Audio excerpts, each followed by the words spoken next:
Céline, congratulations again on this very beautiful movie. My first question is going to be very obvious. Ma première question est elle coule de source. C'est votre premier film, votre premier long métrage en tant que réalisatrice.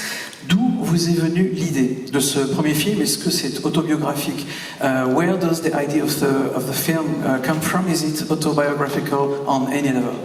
Well, the thought for making this movie really came when I found myself sitting in this bar in this village in New York City, the opening scene, where I found myself sitting there with my childhood sweetheart, who is now a friend, and my husband, and who I live with in New York. And I was translating between these two men, and we're having a conversation. I think it really, I felt like there was something special happening between the three of us, and I think that really was the sort of the initial impulse for the film. And I also was looking around the bar where I was sitting there with my childhood sweetheart and my husband, and I saw that some people were looking at us, and I made eye contact, and I was realizing that they were trying to figure out who we were to each other. And my first thought was, you're never going to be able to guess, like you're never going to be right. And my second thought was, well, what if I actually took the time to tell you? What if you actually were told who we were to each other and what we mean to each other?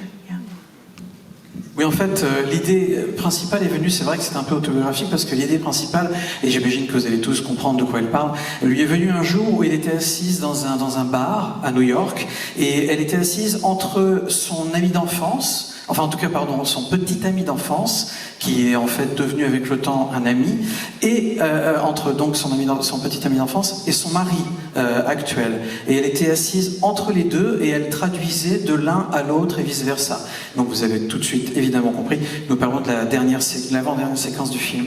Et elle a compris, elle a ressenti qu'il était en train de se passer quelque chose entre eux trois à ce moment-là. Et puis elle s'est également rendue compte en regardant un petit peu autour d'elle dans ce bar qu'elle connaissait bien, en regardant et en se rendant compte que toutes les personnes qui étaient autour d'elle, elle les regardait avec un œil un petit peu curieux, en train de se demander qu'est-ce que c'est que ce trio un peu étrange, un peu improbable, et ils essayaient de comprendre ce qui était en train de se passer et qui ils étaient les uns pour les autres. Et elle s'est dit à ce moment-là, la première pensée qu'elle a eue, c'est elle s'est dit, vous ne comprendrez jamais qui on est les uns pour les autres, c'est bien trop compliqué. Mais en fait, presque immédiatement après, la deuxième pensée qu'elle a eue, c'est et si je vous racontais ce qu'on est les uns pour les autres? Donc ça a été le point de départ, son envie de raconter cette histoire sur le grand écran. Alors, je sais que le film a été tourné au milieu des contraintes du Covid. Ça a été tourné donc il y a 2 ans, préparé et tourné il y a 2 ans. Comment est-ce que vous êtes parvenu à naviguer entre tous les obstacles? This film was shot a couple of years ago, and it was prepared and shot a couple of years ago, and it was done amid the constraints of COVID at the time. How did you manage to navigate through all the problems you, of course, encountered when making a film? How did we manage? We survived. It was very, very difficult, and there were a lot more unknowns, and it was very expensive. But I think that I also, because it's my first movie, something that was true though is that I didn't know what it was like to shoot without COVID. So in that way, but if you don't know, it's kind of easier. I was like, it must be always difficult. I'm pretty sure it is. Slightly different, probably. En fait, oui, c'était difficile. Évidemment, il y a eu beaucoup de contraintes, d'écueils, de problèmes qu'il a fallu contourner. Et le tournage a été une expérience assez intensive. Mais en même temps, nous dit-elle, c'était mon premier film. Donc en fait, je ne savais pas à quoi ressemblait le tournage d'un film classique dans des conditions standards. Donc quelque part, elle s'est dit que probablement le tournage de n'importe quel film était quelque chose de très compliqué, de très difficile. Je pense qu'elle a raison, mais peut-être pour d'autres raisons, en tout cas, elle s'en rendra compte dans pas très longtemps. I guess for the next film, you will understand if it was that hard. Yeah. Comment est-ce que vous avez trouvé vos deux comédiens, Greta Lee et alors je suis désolé si je l'ai dit mal, Theo Yu. How did you find your actor and actress, main protagonist, Greta Lee and Theo Yu? Please tell us about the casting process.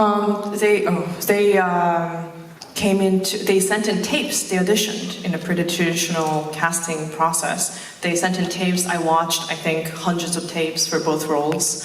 And I called back, like 30 actors or something like that. And I think that I think about it very much as a bit of a falling in love, because you can't really explain why you feel like someone is right for the role. But both Greta and Theo walked into at the time we were casting over Zoom, so they walked into my Zoom, and in the first moments, I think I had a feeling, I was like, maybe it's gonna be them. And then for both of them, I auditioned them in a conversation and doing scenes for around like 3 hours. En fait, ça s'est passé d'une manière finalement très traditionnelle, comme n'importe quel casting de film. Elle a reçu des centaines et des centaines de cassettes, ce qu'on appelle aujourd'hui cassettes, c'est évidemment plus des cassettes, mais des petites séquences vidéo de tests, d'essais, de conversations, de dialogues. Et parmi toutes ces centaines de conversations qu'elle a reçues, elle en a sélectionné une trentaine. Et puis petit à petit, elle est arrivée à ces deux comédiens. Alors pourquoi cela et pas d'autres? Eh bien c'est ce qu'elle nous dit, c'est difficile à expliquer, on ne peut pas vraiment expliquer pourquoi, c'est un ressenti, c'est un déclic, un coup de foudre quelque part, c'est un peu comme quand on tombe amoureux. Et elle nous dit que tout ce qui s'est passé donc pour le casting, ça s'est passé en fait via le logiciel Zoom, que tout le monde connaît maintenant grâce au Covid, et donc c'était par écran interposé. Donc en fait au départ les gens, les candidats potentiels arrivaient tout à coup devant l'écran, et encore une fois, ce qu'elle nous dit, c'est que elle ne sait pas exactement pourquoi, mais quand ces deux comédiens sont arrivés devant la caméra, donc sur son écran d'ordinateur, eh bien voilà, elle s'est dit à un moment donné, très rapidement, c'est eux, c'est elle, c'est lui, donc c'est Greta, c'est Theo. Et puis donc après, évidemment, il y a eu des conversations, il y a eu plus de travail pour arriver à affiner le jeu et en tout cas la décision, mais c'est comme ça qu'elle les a trouvés. Alors, vous avez tourné les séquences de l'enfance, en fait, qu'on voit au début du film, en Corée du Sud. Et comment cette partie-là du tournage s'est déroulée? You shot the childhood sequence in South Korea. How did it go when you compare it? You know, we will of course talk about the New York part later, but how did this shooting go for you? I think so. We shot the sequences in parts in New York City first. So we already had a language and filmmaking language between me and my crew, and I actually took my department heads to go to South Korea. So it really sometimes felt like the movie itself, where I was very much the sort of the bridge or the translator between these two, not just language and culture, but also filmmaking culture. So everything was completely different in Korea. Yeah, and I'll see more. En fait, donc, la partie qui se déroule à New York a été tournée chronologiquement avant. Donc finalement, encore une fois, c'était son premier film.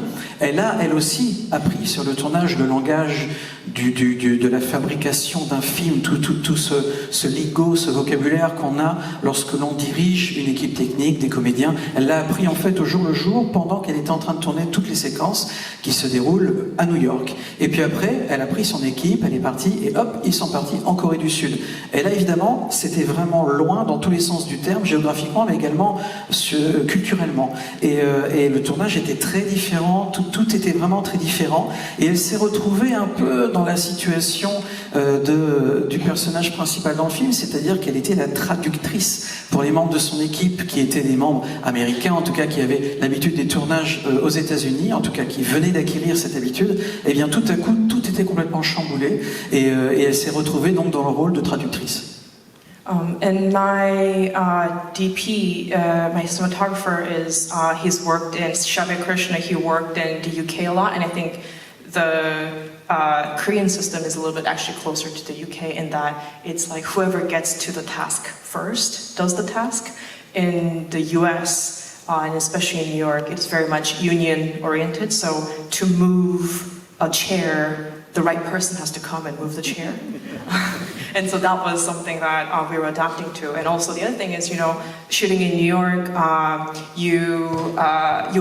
if you want to shoot anywhere in New York, the mayor's office knows about it.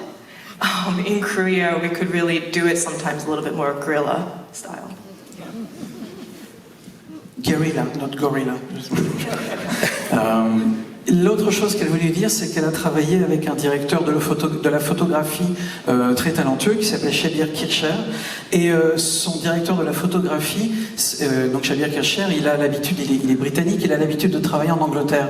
Et en Angleterre, les méthodes de travail sont un peu plus proches des méthodes de travail coréennes, en opposition aux méthodes de travail donc américaines. C'est-à-dire qu'en Angleterre, quand on est sur un plateau de tournage, c'est toujours un peu chaotique.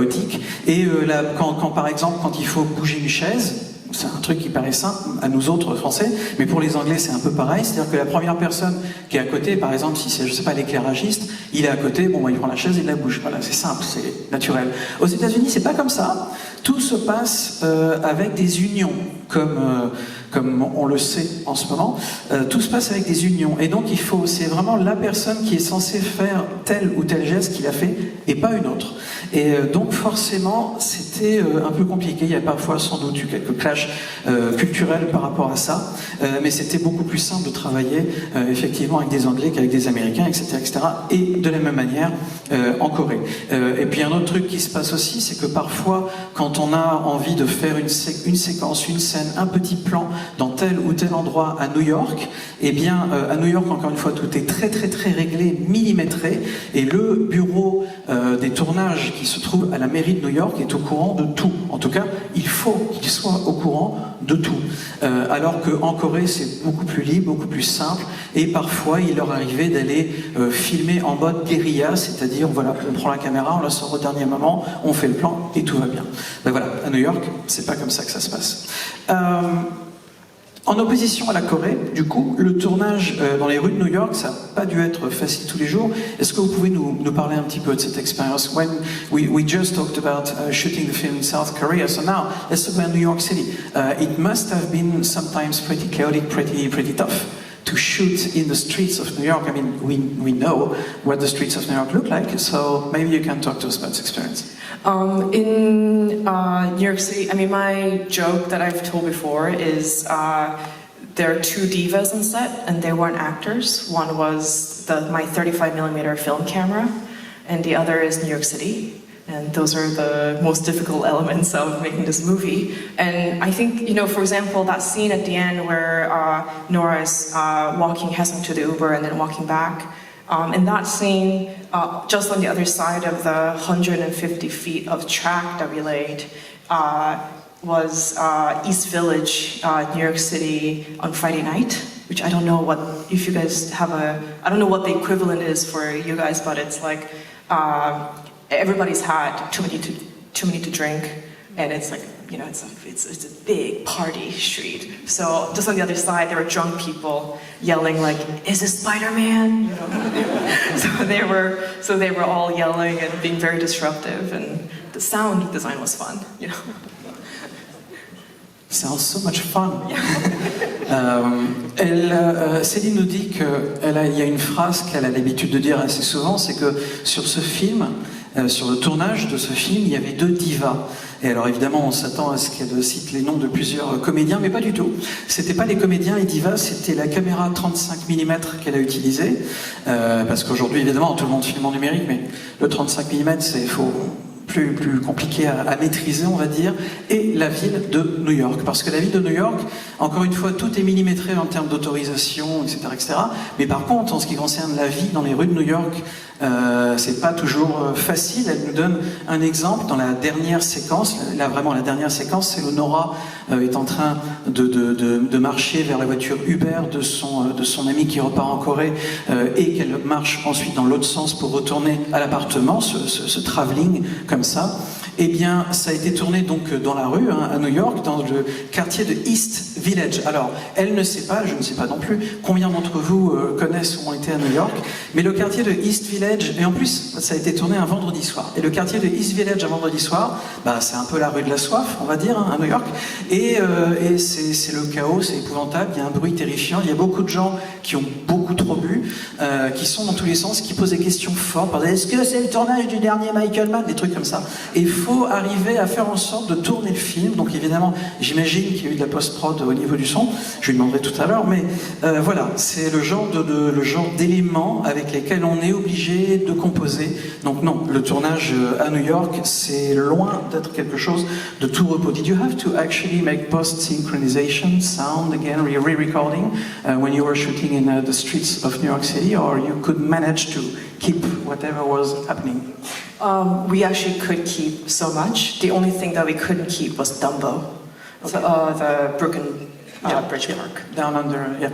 En fait, Noël nous dit qu'ils ont réussi, à force d'essais, etc., ils ont réussi à garder la majorité de ce qu'ils ont tourné, sauf Dumbo. Alors pour ceux qui ne connaissent pas Dumbo, c'est cet endroit qui était avant un champ en friche et qui maintenant est un endroit très hipster à Brooklyn. C'est juste sous le pont Brooklyn. Dumbo, c'est Down Under the Manhattan Bridge Overpass, donc juste sous le pont, de Manhattan et pas loin de Brooklyn, autant pour moi.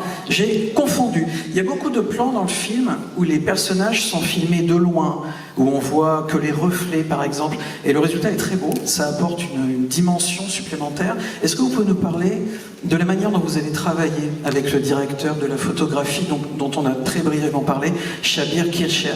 There are many shots in the film which are where the characters are filmed from afar, or where we shoot especially the reflection of the characters, and it's very beautiful. It adds a dimension to the film, to the story. Maybe you can talk to us about the way you actually worked with Shabir Kircher, whom we just talked about, but for a very short time.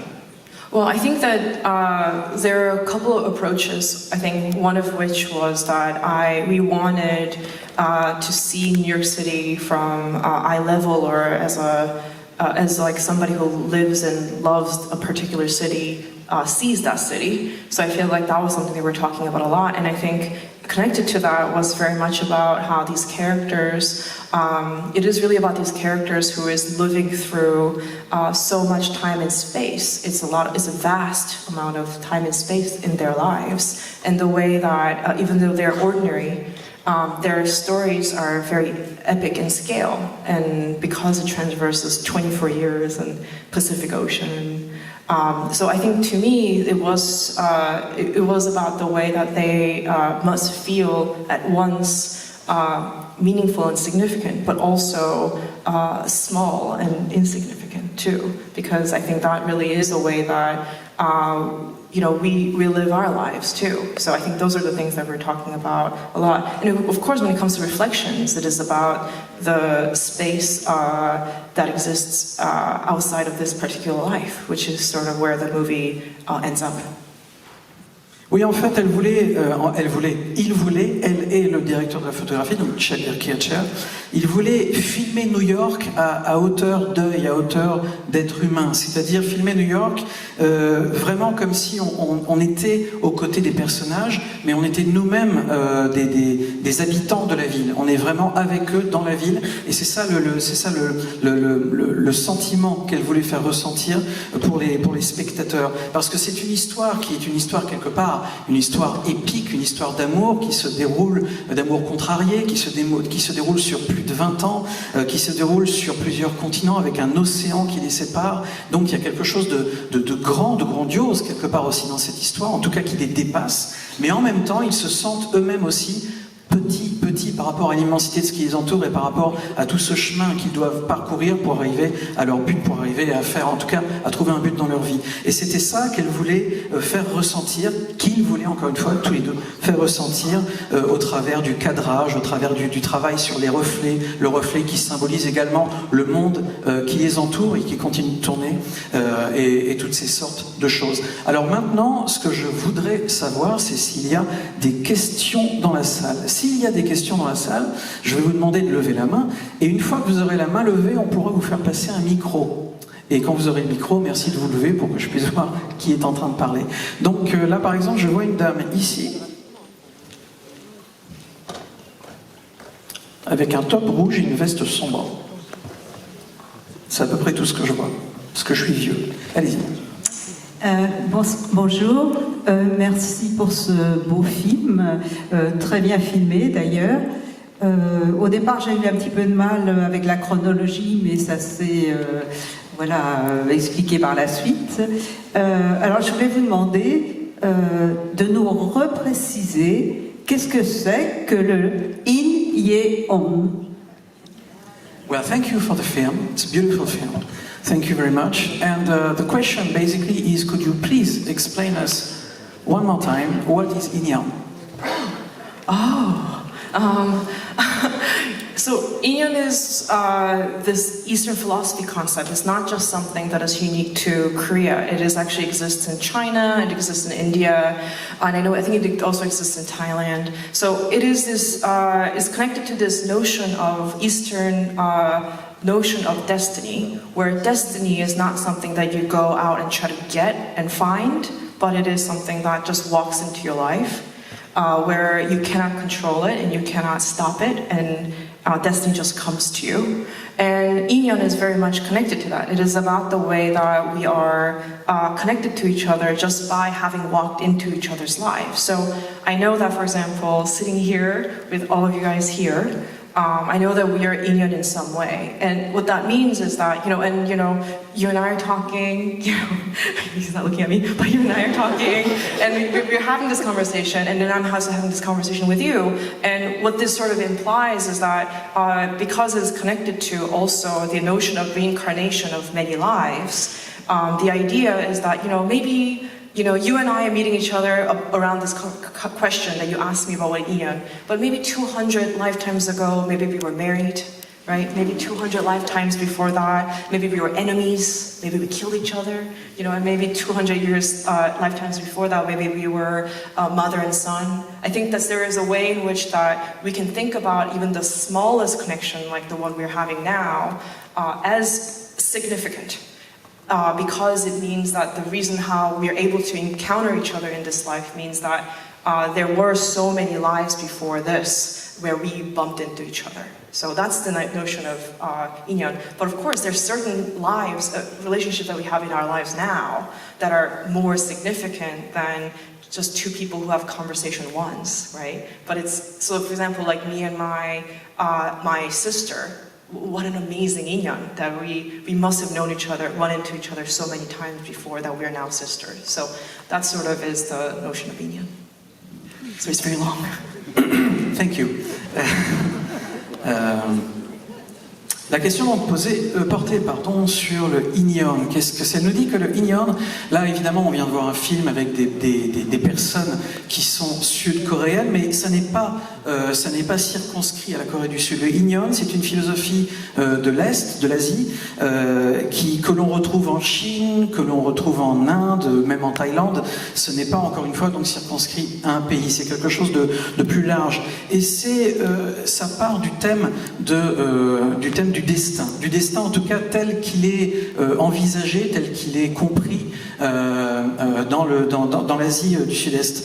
C'est-à-dire que ici, on a plutôt tendance à penser parfois que le destin, c'est quelque chose que l'on se forge, que l'on cherche, vers lequel on va. On va pour trouver son destin. Alors que dans cette philosophie donc du Inyan, eh bien, le destin, c'est quelque chose qui vient à vous. Mais qui vient à vous de manière... on ne peut pas l'arrêter, c'est inéluctable. Il vient à vous, quoi qu'il arrive, il vous trouve d'une manière ou d'une autre. C'est ça, le Inyan. C'est tout à coup, il arrive dans votre vie et quand il est en face de vous, on ne peut y échapper, entre guillemets. Et on ne peut pas l'arrêter. On est tous reliés les uns aux autres d'une manière ou d'une autre et ça remonte évidemment à toutes nos vies d'avant, Past Lives, donc le titre du film. Et par exemple, nous dit-elle, le simple fait qu'on soit tous ici assis ensemble, eh bien ça participe à cette philosophie du Inyan. On est tous reliés les uns aux autres et quelque part, par exemple, vous êtes en train de poser la question, donc cette question à la réalisatrice qui nous dit, mais peut-être qu'il y a 200 ans, eh bien peut-être qu'on était mariés, vous et moi, et peut-être que 200 ans encore avant ça, eh bien peut-être qu'on était ennemis et qu'on s'est battus, et peut-être que encore avant ça, eh bien on était mère et fils. peut-être qu'on est liés et qu'à un moment donné, comme ça, régulièrement, cycliquement, on finit par se retrouver pour parler, pour discuter, et chaque chose a son importance, chaque conversation a son importance, chaque lien finalement nous relie tous d'une manière ou d'une autre. C'est tout ça. Le Ignion, donc vous voyez que c'est pas évident à expliquer en 2 mots. Et elle nous dit également que la plus petite des connexions qu'il y a entre chacun de nous a son importance. C'est-à-dire qu'on a vécu tellement de vie, encore une fois dans cette philosophie, on a vécu tellement de vie qu'on finit tous, toujours à un moment donné, par se retrouver pour perpétuer ce qu'on avait commencé. Par exemple, s'il y a 200 ou 300 ans dans des vies antérieures, on avait une connexion, on avait envie de se rencontrer, de se parler pour mieux se connaître, eh bien peut-être que dans notre vie actuelle, des siècles plus tard, peut-être qu'on revient sur Terre sous la forme, par exemple, de 2 sœurs, pour pouvoir, là, pour le coup, vraiment apprendre à bien se connaître. Parce qu'il paraît que les sœurs ou les frères se connaissent bien, paraît-il. Tout ça pour vous dire que voilà, le Ignion, c'est beaucoup de choses ensemble, mais c'est, je pense, ce qu'il y a au cœur, nous dit-elle, de cette philosophie du Ignion, c'est le fait qu'on soit tous reliés les uns aux autres d'une manière ou d'une autre. Voilà, cette conversation est terminée. This conversation is now over. Mesdames et messieurs, merci d'applaudir la réalisatrice.